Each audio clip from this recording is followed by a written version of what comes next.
Welcome back to Off the Record. Last time on Off the Record, we talked about what happens when paradise gets too easy.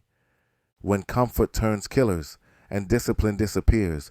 We broke down how the dollar controls your peace, how inflation creeps in like a drug, and how a man can lose himself in a place built to make him forget who he is. But here's the thing. The story don't end there, because the real test comes when the world starts shifting under your feet. When money tightens, when online work dries up, when every easy dollar suddenly has to be earned again. That's where we pick up, right here, right now. This is part 2 of what would a U.S. economic downturn mean for us abroad. And today, we're talking about the moment when the hustle finally comes home. When the hustle comes home. At some point, every man living abroad has that moment. When the hustle comes home. You could have been chilling for years, living off savings, retirement checks, or YouTube money. But then something shifts. The U.S. economy slows down, clients cut budgets, ad revenue dips, and suddenly that calm life overseas starts to feel a little shaky. See, that's the part no one talks about in the living abroad videos. Everyone shows the sunsets, the street food, the girls, but nobody talks about the moment when your income stream dries up and you realize your piece had an expiration date. I know brothers who were making solid money online during the boom, crypto up, stocks up, remote work everywhere. Life was smooth until the U.S. started tightening up. Now companies are cutting contracts and advertisers are cutting budgets. And the guys who never thought it would end are suddenly asking themselves, what's my next move? Because when that hustle comes home, you find out real quick what kind of man you are. Some panic, some adapt, and some go silent, pretending like nothing's wrong while they're slowly drowning in rent and pride. I get it. Nobody wants to go backward. Nobody wants to admit the fantasy's fading. But the truth is, downturns don't destroy men. They expose them. When money was easy, everybody was an entrepreneur. Everybody had passive income. But when things get tight, that's when real discipline separates from digital delusion. Out here, you can't fake productivity. You either got something built or you don't. While some foreigners sit around complaining, the locals keep moving. They hustle every day, rain or shine. That's the mindset that keeps them alive, because they don't have the privilege of comfort. So when the hustle comes home, it's not a curse, it's a reminder. A reminder that your freedom was never free. And if you want to keep it, you better treat it like a job. This is the moment that defines every man abroad. Do you double down and find a new way to survive? Or do you fold because things got harder than expected? Because this right here, this pressure, is the same thing that made you strong before you ever got here. So if the money slows down, don't panic. Rebuild, reinvest, relearn. Because hustle is like muscle. It only grows when it's challenged. The hustle coming home ain't the end of your piece. It's the start of your purpose. The local earthquake. When the money slows down, the whole city starts to shift. It's quiet at first. You might not notice it right away, but if you've lived here long enough, you can feel it. The smiles get thinner. The no problem turns into maybe later, and that same 100 baht you used to spend so easily starts to stretch like it's 1,000. Because Pattaya, like most of these paradise cities, breathes through foreign money. It's not built on agriculture or industry. It's built on us, on the dollar, the pound, the euro. And when those currencies cough, this whole place catches a fever. You start seeing it everywhere. The bar that used to be packed every night, empty. That vendor who smiled at you every morning, she's tired now. The girl who used to laugh and say, I miss you, now she's asking when you'll be back because she needs the help. It's not greed, it's survival. Most of these locals don't have a safety net. No unemployment checks and no stimulus. They survive off what foreigners bring. And when the foreign money dries up, their world gets smaller too. That's what I call the local earthquake. Not building shaking, but energy shifting. A silent panic that spreads through smiles and service. Because out here, they can't afford to show struggle. They still gotta smile to survive. And that energy, it reaches you too. You start feeling the weight of every transaction. You notice how people look at you differently when you're not spending like you used to, suddenly you're not just a man in paradise. You're a reminder of how fragile paradise really is. I had a friend tell me once, "Bro, I stopped going to my regular bar for a month, and when I came back, the vibe was gone." I said, "That's not a vibe, that's economics. Because when your money leaves the room, so does the attention." And this is the part most men don't see coming. When you live abroad long enough, you realize you're part of a system. Whether you admit it or not, every dollar you spend feeds somebody's family. Every night out keeps somebody's lights on. You are the economy here. So when that U.S. downturn hits, it's not just your bank account that feels it. It's the woman cooking your food, the man fixing your motorbike, the girl who depends on 2 customers a week to pay rent. That's the real ripple effect. It's not about economics, it's about survival. But don't get it twisted. This isn't about guilt, it's about awareness. Because when the ground starts shaking, you can either complain about the tremor or build something steady enough to stand on it. A man who understands the system isn't scared when it shakes. He just moves different. Because real stability doesn't come from money. It comes from mindset. The fear of going home. Every man who lives abroad has thought about it at least once. What would happen if I had to go back home? Not for a visit, not for a funeral, for good. And for most, that thought alone brings more anxiety than peace.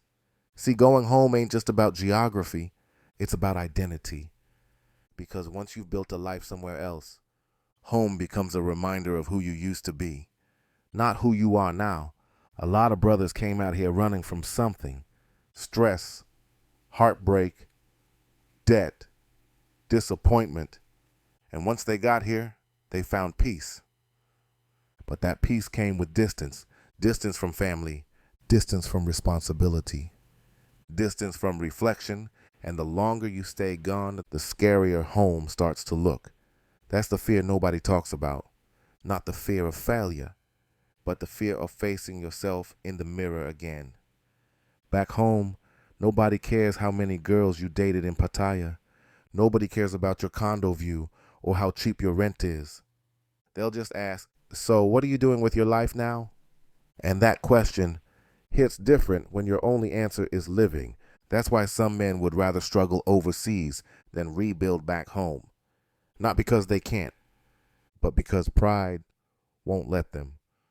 They'd rather be broke in paradise than humbled in reality. But here's the truth. Sometimes that fear is the only thing keeping you stuck. You start telling yourself you can't go back when really you just don't want to face how much you've changed. Because once you've seen the world, home never feels the same again. You've evolved, but home didn't. And that's the painful part, realizing that you no longer fit in the world that built you. So instead of leaving it, you stay. You tell yourself, "I'll ride it out. I'll figure something out." And maybe you do. Or maybe you just fade a little more each year. That's the silent war of expat life.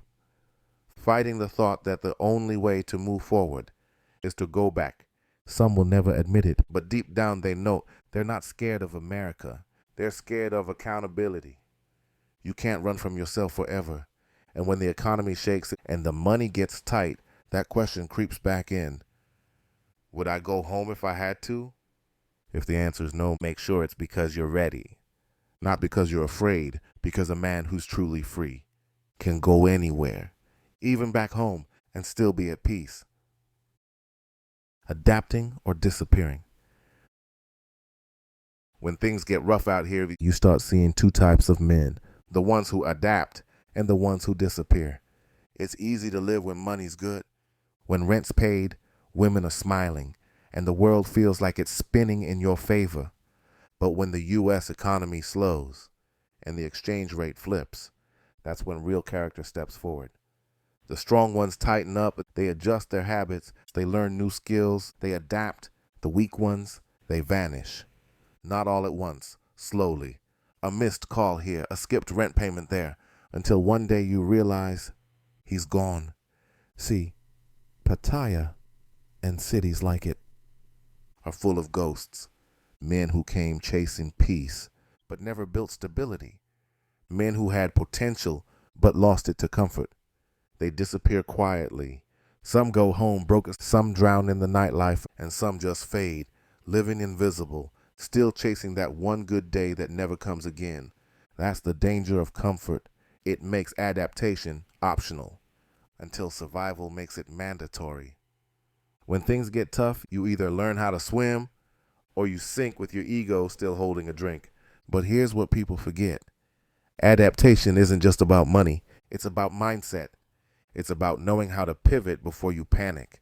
When income drops, learn to simplify. When prices rise, learn to shift your circle.